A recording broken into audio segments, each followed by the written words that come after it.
Unifor is the Canadian. I'm sorry. Which used to be called the Canadian Auto Workers Union, which was part of the UAW until 1986, and they split, like Larry said, along national lines. No, I mean, the issue of uniting with the Mexican workers isn't because we believe it's just we have to be united with our brothers and sisters. As Jerry was saying, it is a strategic question. If the working class is to win and defend any of its jobs today, it has to unite with its international brothers and sisters.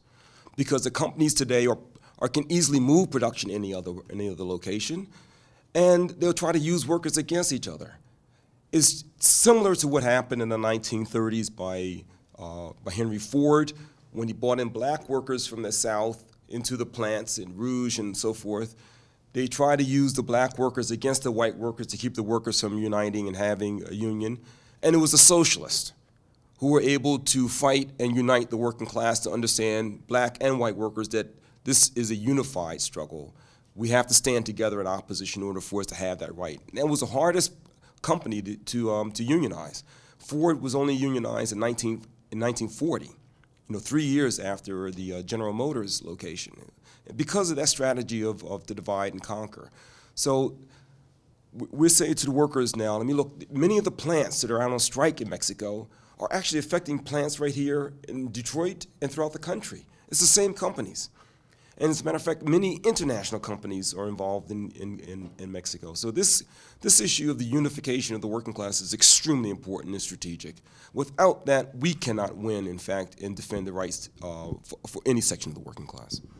Well, I'll also touch on, I don't know what your thoughts are of the Yellow Vest movement in France, but seems relatively organized, and they got concessions from Macron. I don't know how good they were, pretty quickly.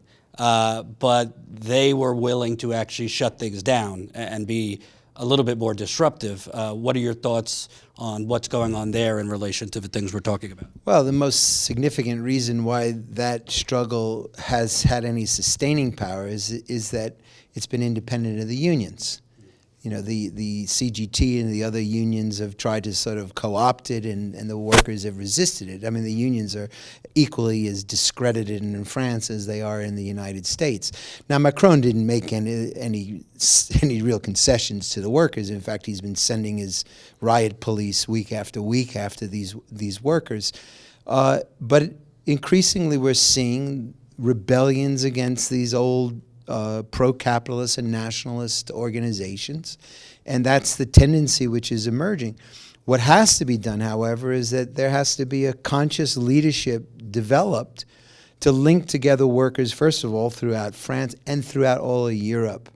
In fact, the Yellow Vest movement, there's going to be a general strike in Belgium in several days. In the Netherlands, there's strike wave growing in South Africa, in Zimbabwe, in Kenya. There's a strike.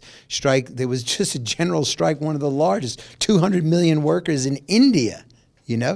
There were many workers who sent in their greetings to our demonstration, not only from Mexico, but also the Maruti Suzuki workers in India, 13 of whom were framed up and sentenced to life in prison because they rebelled against the pro-company union in the Japanese-owned company. We got tea plantation workers in Sri Lanka, German workers, Turkish workers. Increasingly, workers are sensing, as Larry indicated, that this is a global issue, that the use of nationalism is just the oldest trick in the book to divide and conquer workers. And of course, the issue of nationalism isn't as serious as the declining living standards are. Of course, nationalism is also what's used to tell workers that they should send their sons and daughters to kill workers in other countries over which gang of capitalists is going to control, oil and other raw materials and control markets. So the issue of the fight for the international unity of the working is a life and death question, because every country, including Macron, whose French imperialism is back at it in Africa, the Americans, as you said, Venezuela, what they call their backyard, and also the largest oil reserves in the planet. All of these imperialism is rearing its ugly head once again, and the only way to oppose the dangers of World War III is the international unity of the working class. I'd like to talk about a topic that I think will rejuvenate all of us here, the Democratic Party. Because I was blasted, during 2016. I actually covered Hillary Clinton pretty critically and aggressively, which, I'm attacked all the time. You elected Trump, and I said, thank you for giving me that power, that I'm so great, so powerful. But to me, this hysteria over Trump, and he's a dangerous man, I don't want to minimize it, and he's done some terrible things. However, it seems that the Democratic Party is basically running on, Trump is the Antichrist, Trump everything, and put us back in so we could give you a few tax credits and crumbs for the workers. But the Democratic Party has basically been bought off by Wall Street, equal to, if not more, than the Republican Party. What are your thoughts on the Democratic Party is trying to basically stifle the things you guys are talking about? Well, the Democratic Party, let's take the Obama era. Be careful. He thinks Obama's like Jesus. Transferred more wealth to the rich than any other president in American history. Carried out massive cuts in social programs against the working class. 350,000 teachers, I think, lost their jobs during the period when Obama was in office, despite the fact that Randy Weingarten and the teachers' unions continued to support them and were the first ones to jump in line to support them. Obama, in fact, all the promises he made of, that he was going to create a health care position for to help the working class, change you can believe in, and all the rest, it was because of the lies that were carried out by the Democratic Party that Trump actually won the election and swung people over to supporting such a demagogue as Trump. And many of the workers, especially white workers, black and white workers, voted for Obama twice, and still nothing changed in terms of the policies by the Democratic Party. So, when we talk about the policies of the Democratic Party, they carried out the most sweeping attacks against the rights of the working class than any other time in history. Look, it was under Obama that they've inaugurated the policy of drone attacks and murders, including those of American citizens, and justified it. Bush's policy before that was they would just, arrest people and throw them in Guantanamo and so forth and so on and kill them. Obama used drones, but they didn't change their policy in terms of war. They in fact expanded them. So Hillary Clinton's position, one thing Trump said which is true, he said in the State of the Union that if Clinton had won the election, we'd be at war right now. It's absolutely true, because she was calling for the division of Syria along the lines that they did in Vietnam, where they create demilitarized zones and so forth and so on, divide up the country, and on that basis, anyone who crossed the line would immediately be in violation of their laws, and they therefore would be justified to go to war. This is a complete war policy on the part of the Democratic Party. And to this day, they support the nationalism of the Trump policy. They're not indifferent. The main difference is over international policy.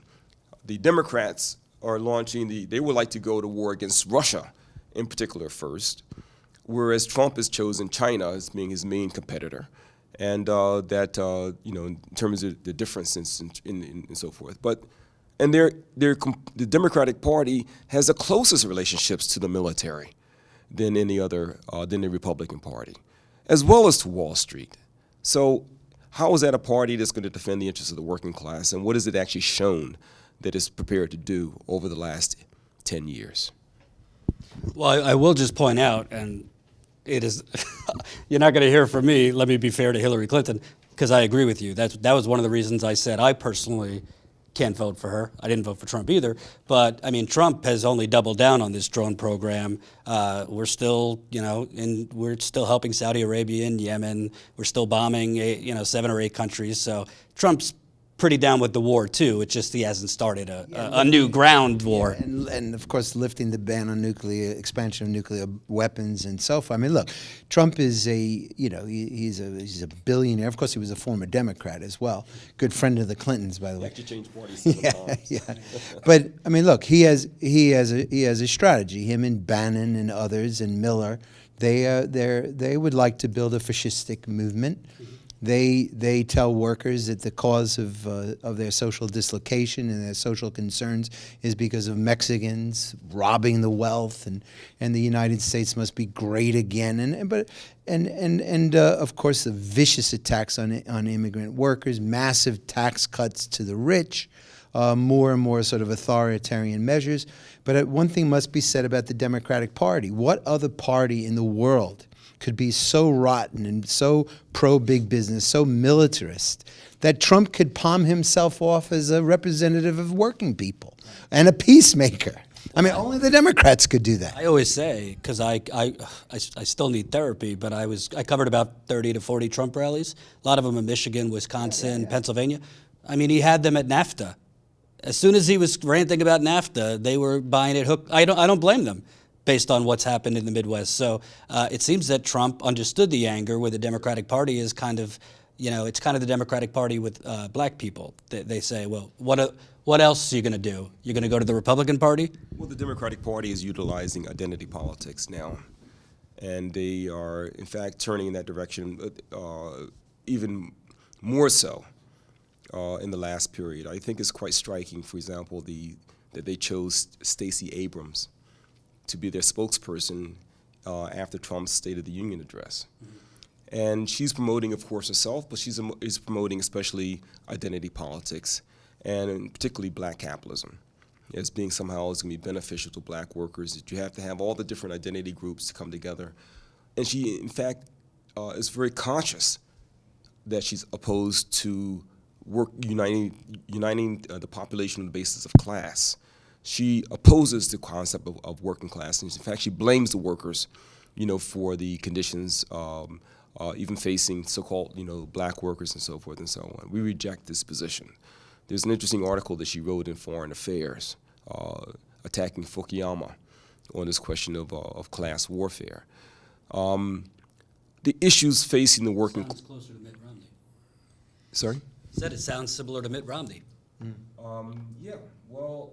Saying it's not a class. Well, obviously she's not Mitt Romney, but when Democrats basically say it's not a class issue, it's we're all in it together and intersectionality and all that stuff. I do think obviously the Republican Party is not your friend either if you're black or a worker. But it was like I didn't want to publicly say anything because it's like if you say anything these days about Kamala Harris or Stacey Abrams, you're racist, you're sexist. But I heard a lot of kind of abstract, vague talk in that State of the Union response. You're not hearing Medicare for all. You're not hearing free public college. You're not hearing any of these things. They're not interested in a sweeping redistribution of wealth. What they're interested in is a distribution within the top 10% of society. I mean, they're opposed to socialism. They don't want to expropriate the private fortunes of the rich. What they're seeking to do, and this is what's behind the Me Too campaign and the focus on racial politics, is the very bitter conflict within the top 10% of society over the distribution of wealth. There's a lot of grievances in that top 10%, whether they're union bureaucrats or university professors or aspiring CEOs and so on. And they weaponize identity politics for this bitter battle. Look what's happening in Virginia right now. They're at each other's throats. And of course, Trump knows how to play them very well as well. But of course, the fact is that class is the fundamental division within society. And that Look, what was Obama, why was he there? I mean, there was immense hatred of Bush. He started a war based on lies. He was an oil man, Halliburton, Dick Cheney, all of this, right? And then the crash of 2008 occurred. Now, how are you going to bail out Wall Street, with an oil man running the country? So then, Obama was brought forward, and millions of workers voted for him, including millions of white workers who said, well, his skin color is black, maybe he's going to be more sympathetic to oppressed people. Well, what did he do? He bailed out Wall Street. None of the criminals that were responsible for that were ever held accountable. He then went to the auto industry, and he halved the wages of the auto workers, got rid of the 8-hour day, handed it over to Wall Street, and as Larry said, the greatest transfer of wealth from the bottom to the top. The stock market more than doubled. The quantitative easing meant free cash for the speculators to reinflate the stock market. And as you correctly said, there was no end to the war. There were more wars, you know, Libya, Syria, and so on.